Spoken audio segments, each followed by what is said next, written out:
আলোচিত জুলাই অভ্যুত্থানের ঘোষণাপত্র বা প্রোক্লেমেশন অফ জুলাই, যেটা নিয়ে আপনারা জানেন যে গেল 31শে ডিসেম্বর থেকে আনটিল গতকালকে পর্যন্ত নানান নাটকীয়তা দেখেছে।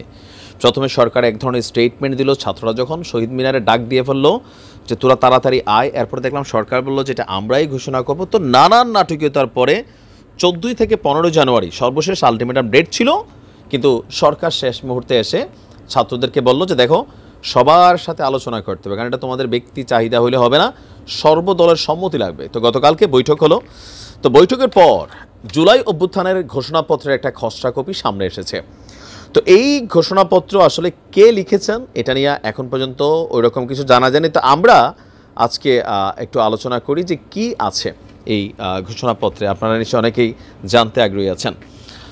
জুলাই গণঅভ্যুত্থান ঘোষণাপত্রের খসড়া মানে রাফ থাকে না, যে ফাইনাল করার আগে একটা রাফ করা হয়, ওইটা হচ্ছে এরকম যে এই ভূখণ্ডের মানুষের স্বাধীনতা অর্জনের জন্য যুগের পর যুগ সংগ্রামের প্রসঙ্গ, এছাড়া পাকিস্তান আন্দোলনের মাধ্যমে ব্রিটিশ ঔপনিবেশিক শাসন থেকে 1947 সালে স্বাধীনতা অর্জন, মানে ব্রিটিশদের হাত থেকে মুক্তি, 1971-এ রক্তক্ষয়ী মুক্তিযুদ্ধের মাধ্যমে বাংলাদেশ স্বাধীন হওয়ার কথাও এখানে তুলে ধরা হয়েছে।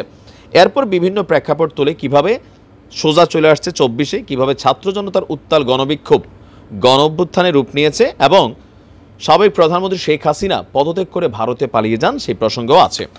খসড়ায় বলা হয়েছে আমরা ছাত্র জনতা এই অভিপ্রায় বলে, মানে ইচ্ছার শক্তির বলে, আত্মমর্যাদা, সাম্য, সামাজিক ন্যায় বিচারের যে আদর্শে মুক্তিযুদ্ধ পরিচালিত হয়েছে সেই আদর্শকে বাস্তবায়নের জন্যই সার্বভৌম জনগোষ্ঠী হিসেবে নিজেদেরকে সংগঠিত করলাম। আমরা প্রহসনের নির্বাচনের মাধ্যমে গঠিত সংসদ ভেঙে দেওয়ার আহ্বান জানাচ্ছি এবং ছাত্র জনতার পক্ষ থেকে রাষ্ট্রের নিরাপত্তা, স্থিতিশীলতা, অখণ্ডতা রক্ষার্থে ডক্টর মোহাম্মদ ইউনূসের নেতৃত্বে একটি অন্তর্বর্তী সরকার গঠনের আহ্বান জানালাম। বেসিক্যালি ওই যেটা আমরা পানি ঘোলাইয়া খাইলাম, এটা কিন্তু সরকার গঠনের প্রথম দিকে আসার কথা ছিল, আহ্বান জানাইছে, এখন তো সরকার হয়ে গেছে, বাট ওটাকে একটু পুরান থেকে আনতে চায়। সুশাসন, সুষ্ঠু নির্বাচন এবং ফেসিবাদী ব্যবস্থার পুনরাবৃত্তি রোধ নিশ্চিত করার জন্য অন্তর্বর্তী সরকার প্রয়োজনীয় সংস্কার সম্পন্ন করবে, এই অভিপ্রায় ব্যক্ত করলাম। এগুলো 6 মাস আগের কথা, বাট আমরা এখন দেখতে পাচ্ছি যেটা কাগজে আকারে আসছে। তো বলা হচ্ছে 1972 সালের সংবিধান সংশোধন বা প্রয়োজনে বাতিল করার অভিপ্রায় ব্যক্ত করলাম। রাইট, এইখানে এসে ছাত্রদের যে সেটা এখানে একটু কিন্তু চেঞ্জ হয়ে গেছে। ছাত্রদের বক্তব্য কি ছিল যে 72-এর সংবিধান ফেলে দিতে হবে, কিন্তু এখানে বলা হয়েছে যে 1972 সালের সংবিধান সংশোধন বা প্রয়োজনে বাতিল করার অভিপ্রায় ব্যক্ত করলাম। শব্দগত ইস্যু, ফ্যাক্ট। বিএনপি বারবার বলছে সংশোধন করো, ঝামেলা থাকলে সংবিধান সংশোধন হয়েছে এর আগে 15 বার, আবার হবে, কিন্তু বাতিল, প্রয়োজনে বাতিল, শব্দটা বুঝছেন? আচ্ছা, তো জুলাই অভ্যুত্থানকালে আওয়ামী লীগ কর্তৃক সংগঠিত হত্যা, মানবতা বিরোধী অপরাধ, রাষ্ট্রীয় সম্পত্তি লুটপাটের অপরাধগুলোর উপযুক্ত বিচার করা হবে, তারা ইচ্ছা প্রকাশ করছে। আরও বলা হয়েছে, এই ঘোষণা করলাম 72 এবং 11 কালের রাজনৈতিক বন্দোবস্তের পরিবর্তন ঘটানোর জন্য একটি নতুন জনতন্ত্র, যেটা গণতন্ত্র ছিল এটা জনতন্ত্র প্রয়োজন, যা রাষ্ট্রে নিপীড়ন, শোষণ, বৈষম্যের অবসান ঘটাবে এবং দেশের তরুণ সমাজের যেই প্রত্যাশা সেটাকে ধারণ করতে পারবে। আমরা এই ইচ্ছা ব্যক্ত করলাম যে এই ঘোষণাপত্রকে উপযুক্ত রাষ্ট্রীয় এবং সাংবিধানিক স্বীকৃতি দিতে হবে।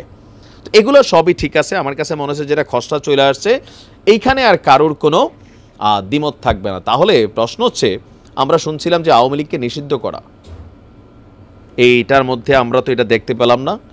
বাকি যা আছে এগুলো সব দল একমত হয়েছে গতকালকে, এই কারণে আমি বুঝতে পারছি, এখন বুঝতে পারছি কেন একমত হয়েছে।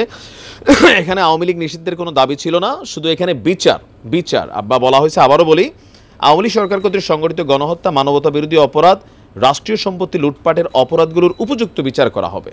কিন্তু আপনার তো এখানে ছাত্রদের যে বক্তব্যগুলো ছিল আওয়ামী লীগের রাজনীতি নিষিদ্ধকরণ নিয়ে, তার মানে এই খসড়াপত্রে এটা উজ্জ্বল হয়েছে বা সামহাও এটা বাতিল হয়েছে বা এখানে অ্যাড করা হয় নাই, অথবা এটা তাদের অন্য দাবি যে কী বলা হয়েছে একটা সংগঠন বা ব্যক্তি দল হিসাবে।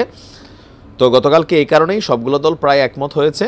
আর সবচেয়ে বড় যে এখানে ফ্যাক্ট ছিল বিএনপির, সেটা হচ্ছে সংবিধান বাতিল 72-এর, বাট এখানে শুধুমাত্র বাতিলের দাবি করা হয়নি। ছাত্ররা বাইরে বাইরে যেমন বলছিল যেটাকে উপরে ফেলা দিতে হবে, ছিঁড়া ফেলা দিতে হবে, এটা রাখাই যাবে না, বাট ঘোষণাপত্রে এটা আসছে যে সংশোধন বা প্রয়োজনে বাতিল। সো এটা প্রয়োজনে বাতিল হবে না, সংশোধন হবে, আমরা চোখ বন্ধ করে বলতে পারি। এই কারণেই কালকে সবগুলো দল প্রায় একত্রিত হয়েছে। তবে এই ঘোষণাপত্র কে লিখছেন এটা নাকি অনেকেই জানেন না, এটা সরকারই লিখছে নিশ্চয়ই, তাই না? তো যাই হোক, ভালো থাকুন, আসসালামু আলাইকুম।